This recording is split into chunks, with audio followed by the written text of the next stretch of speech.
Manipuri people me and Louis about the same. Masida Queen it out down a later, boy to river. Seeing nice in the Guina. I give boys some tongue Pongdox again, I give Puninga Pambam tongue Pongdox again, ma'am. President rule give Marumda Tauriba, sing a maditam da manabalo tamdriba. Mayamasi mayam the Kangiram Ganiba. Aduga, I Koigina, Somakanda, Tabal song, Basong, the beginning, Naragalay, Boko. Adu may siya dum na inari sineba. Maram di yada ba. Ilay sa mayam sigiwe ba apam ba dun na henman ba na maram mo dun na materialistic wall na henman ba na maram mo raga dum isay na siya na dum ilay na nainalay ba do. Hausi Manipuri piba miyam na lusale ngarang digi Manipuri piba miyam lusale tang ni pangi matung da kari thokata ba no zukang de. Mo koy akoy usi kay pibam dalay ke ba. Kuki singi president rungi marumda hill area dadi no one is above the law do lady brava. Makoy di law gi matak to lem lay bangata neba. Tamdana no one is above the law ini salari neba. Kanama to law gi matak to lay bayaro hay do na koy gi Manipuri executive department sing sina. Tamdala riba executive official me am sina law je apply to neba. My opinion me am ma phongdo re ba opinion me am se tamine se ba me am. Itamoyang pringi kuki ki bangga thugai birebra kadang man parwangi moiki khulak pagi yum dole mak thugai birebra kangbai ge suma ka ya mod bungi dai moi shira sama le riba no mai ka thare ni moi di skin lining da hara ga moi lining lai son da moi di khudong sa ba laura ga bangkar oi ri bane ba sei na haizana bro RK san te bina haizana bara ba masi se sras ke ya ka da makoi ki wata na pham oi ri bani sras ke ya ka da makoi Hogi balan kaya da bangkar oi di banya ba si ai na haizan na ba hausi kuki ki so na kari hai biwa sing khangbi bra abaya roi ba nakala marom da honorable Amit Shah na Morehe madi KANGPOKPI sat pa yari ne kana sa lage nangai sala bo adu dadi BJP ki MLA ka Congress MLA ka mang tha ga sat pa ma akoi sat pa ma thau tai ba Morehe madi KANGPOKPI da koi chalura se ba Nangai sala brava ang ise ay tana kari waisanari kuki gilida na Delhi da salibra satibra newspaper pau kuki gizu newspaper thopani madu nai na biwa ba hauji kuki gi seso na taksali basya makoi apa madunya ba makoi gi prajada kai hai sahi manga khoi wagi si sahi kuntra khoi ning tamba phang doine makoi gi hospital saba university saba airport saba Makoy ngasi baba asigi itil sila CSO gi kuki gi CSO na di prajadi itil biba left ba ada koi su Manipur da lebiri ba CSO so praja mayang ga hongna ga ai koi su tobam thopa to ga da ba ne ba integrity kai da na ba hauzi ita moyang prengi kuk ama ton da lady ba kuki gi bangka do thugai da bra ba president rule la e ba makoy gi bangka do thugai da bra ba ita moyang prengi sing ama ton gi do madu thugai bi o ba ba posay losan ba mo lepte ba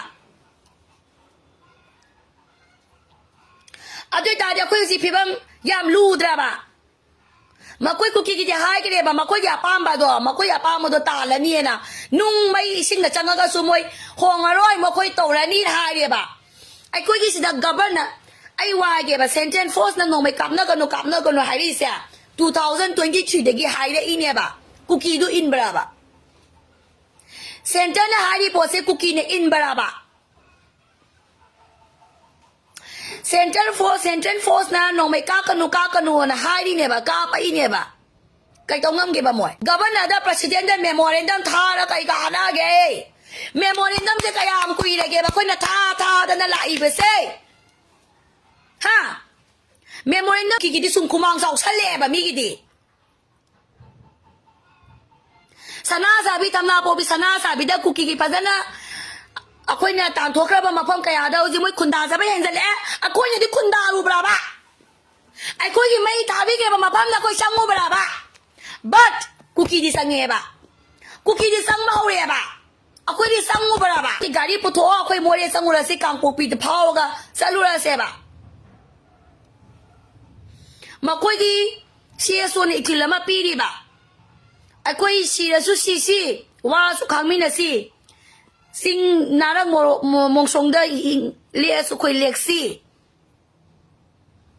ไอ้คุยคาเซียกาจอมีคอมมูนิตี้มาสักนะบ่คุยหัวนั่นมีเนสีไอ้บ่เสียงาซีป่าวบ่คุกกี้กีเสียโซนาอินเซนเบลเลฟทรีอีคิลิปีบ่อามาเตเลฟตรีบ่มารามาดูนะอิสินีนาวมณีปุรกียาวอิสินาวบ่อยรอประชาบ่อยรอpolitical leaderบ่อยรอไอ้คุยอินทริกิติกายนะบ่กิดมักไอ้คุยหัวนั่นกันบ่เนี่ยบ่มาสิดานั่น state actor ไอ้บ่ state actor ไอ้บ่กิ difference ตกบ่ยารอยบ่อินทริกิติกายละก็ดีไม่ได้ด่า police officer จะสีไปยัยจุ่มจ้า MCS จะสีไปยัย IS จะสีไปยัยแบบไม่ทำแล้วเชื่อตัวพี่หัวชุ่มมาสิเสียงก็ตาบันนี่ไอ้คุยมัวเรียมันดีกางโบบีคุยชัดดูละสิไอ้คุยในนาบีบลาบะไอ้แบบไม่ทำเสียคุย CS ว่าตักชันเสียนี่ในนาบีบลาบะหน่อยดันตัวเดียนนักการีเป่าไฮไอ้ป่าบเลียเตคุกกี้กีลีเดอร์ไม่ทำนักการีในนักการีมีติ้งโตกระบะไอ้เป่าเสียดุมเล่าเว้ยบ่ไอ้ดิไอ้เนี่ยเล่าอิสมานะนะคุยมาปุ่นมาดิปุ่นมาปิ๊บปุ่นคนที่มักตีละหัวนี่ไงบ่ถ้าบังก็ได้คุยขันในเย่บ่คุยในเย่บ่คุยสิทุกคนสามีเอาเว้ยบ่ถ้าบังจวงอัปปะเดสวงดับปะเด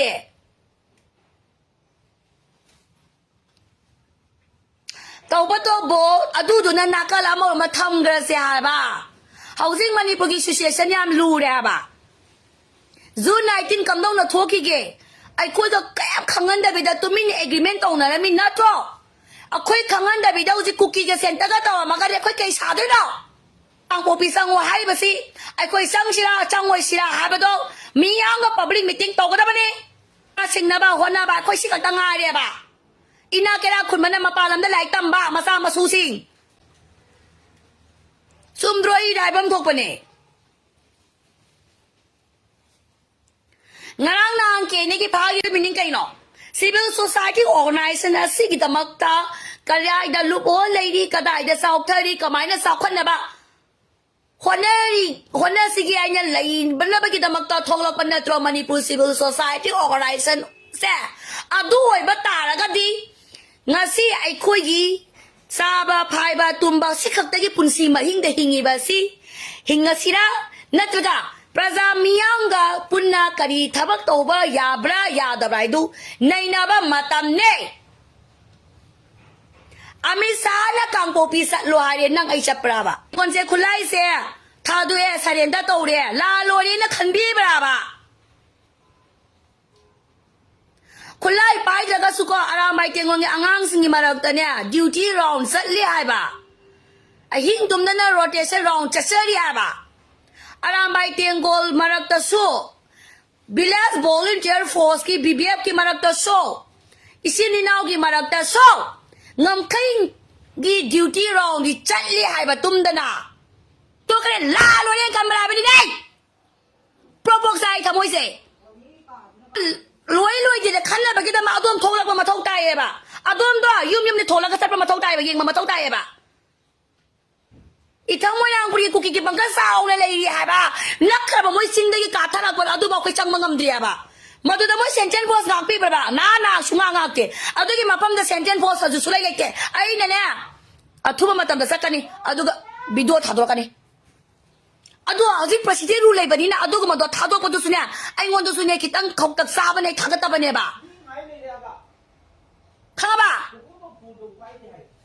Kali no ba si doji adu di Manipur ki sheso na tumilis na ba siya ba uji matanda yam lu ye ba ngarang na handa ne ba kuki ki sheso na hai dei do akoi ki di separate administration ni na te mo ai se makoi ki tongan ba university moi lai tam dre khotre habi zabi black men to dana black emotion to dana moi na hari se du lai to ba du education de university ma sengkat pa hospital ma lingkat pa airport ma sengkat pa Makoy territory boundary ama sangkat pa. Sine ba makoy ki pandam se? Adu di separate kasama ne haba nida. De facto administration se kuk chisi puda to ba kui de ba. Kangpokpi area da de facto administration je already to kre 2023-24 dagi hogre moi pazana. Adu ga hoji di juri la ada bane ba ji. President rule lai se di juri officially letter oina tholak pagi matam ne ba du taring nipan da mo kaina khanna ni nei na ni to ni haira kani hai se kari no ba Memoy nang kaya pisan gare president da governor da ngasi lady ba honorable DGP ADGP ka to bi khangu jone manipulation PSQ department na kadai da police kadai da thagani outpost kadai da sem gane ba si Manipur ki PSQ department na kadabi khangoy dino why not kadabi khangoy dino makoy moile makang mga tani adu bu ngasi Bihar regiment thari ba thammi ba central post taruk tare te ki thammi ba adu de ki para kari maming do ka ogre adu ki force ki maming do adu thammi ba mayam do mai kadabi khangoy dino habeni da to article 355 2023 that impose ogre ba Internal disturbance to external aggression Yahweh I don't know Article 355 impose of Grabani 2023 da Madu da 60,000 sentence force aga Grabani ba Madu Baba control ngamdri ne ba Adu ga hausit na piyala ga ngamani na ay ko si asa tawi brasin ya ko na hang ay na hangzari se Pare ba ko kulay sa rin da taw gre ba usi hari ne ba kari ko makukin he ka pa ga di Lema noi adugi punishment noi matik chana noi reaction utkada bani response utkada bani ba kung mamaruda ka pai ba do kanana no ngasi thikala ba aduga news reporter amana saluba matam da uri duni sentence post amata leram driena musukna aduna karamba waro ka kung mamarudo gi sing a kitang randa raga chingon amalanda raga kuki lai bani ba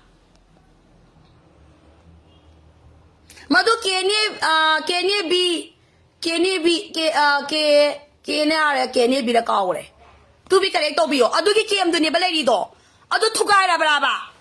adu kape ba ko maruda 26 27 makoi 2027 buwar ne habane ba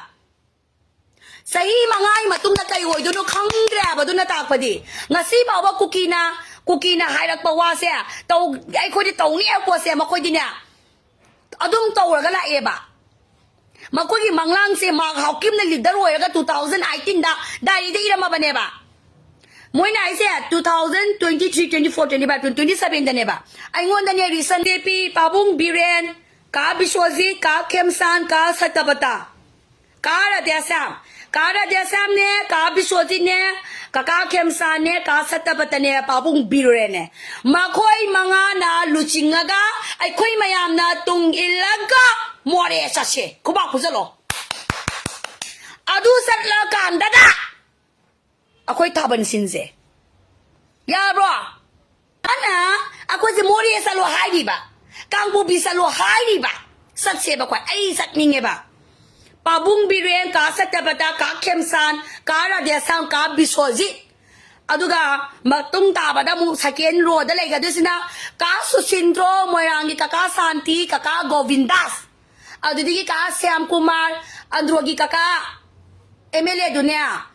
moi mangas na mu second road da lehla ba tharo da na koi ise ke bi hoy nupi yauri be emele se mu lehla ba adida nupi lagta nupi gi ro se makoda da ding go dum hapsan ba yare kai bom sa dum hapsan gi ba yare makoi rose pareng semasi ade pabung ibo bisu yawn gada bani pabung ibo bina saita pabung ibo bine kame gasandra ne congress ki mele do kana ako isima kibi nati congress di kanone miraba ya ba ise ro to ko satla se ba adu ko more salu se ba ya bro madu ko begi poto amisa na ro ba honorable respected Manipur ki BJP MLA na koi na leader oiraga more amati KANGPOKPI da sangba ya khron hairo ba thamoi je pen ge ba akoi sangoi akoi sina bro soma ka da de kuki gi demani tauriye makoi gi separate administration di tauri ba makoi gi tonga oi taw ni nui bo nang boss na ise ai nui da wang ma hange handak thong ama sanga gre Hari ba thong du sarkana ayaba pidabra khumo pa pathuna ye Nelson oinam munato hairo sarkana ayaba pidaga su athing mathama thong du moi sanga greba pide to saga unaba ami saga meeting to ba kagtana yani na khalliya ba Nana nati. Ami sagi magi baking the kanalai. Narendra Modi ki packing the kanalai. Mase kuki di thiga leba. why sana ba hogre ba moidi cookie gidi why sana ba hogre ba si ma'am se akoi mai tai gidi akoi mai tai gidi akoi gi mai tai gi MLA BJP ne so ame sagi kudamoina Narendra Modi ki backing da lagi ba nupa do madu gi nupa da na phabam sange ba koina chumi chumde madu bu yana bu hona ba matam da madu du na hayak pada Narendra Modi je mangak nom duine ba chumi chumde magi guru do phaba ma thok tai si minister unage har gadi magi piaro kai ke una akoi hana appointment thinadro ha hangnadro chumi chumde ado howzi si cookie gi dinya why sana ba hogre ba moi di kuire ba hoba kumang soksali ba moi gi di moi kumang ti soksale moi ai hairam ge cookie kumang yam soksali kamdong na sauroi no kai sauroi banu di khangdre thigal piuro kangpopi sisi buda salaga naina biuro state border do fencing phajana toroba kanda da shanti porakani separate administration withdraw se tawdraba shanti kamaina poraka doino je withdraw toragadi shanti gi mami amueba chumi chumde separate administration je withdraw toraba number 1 NRC implement toraba number 2 illegal immigration proper channel da deport toraba state border fencing phajana toraba chumi chumde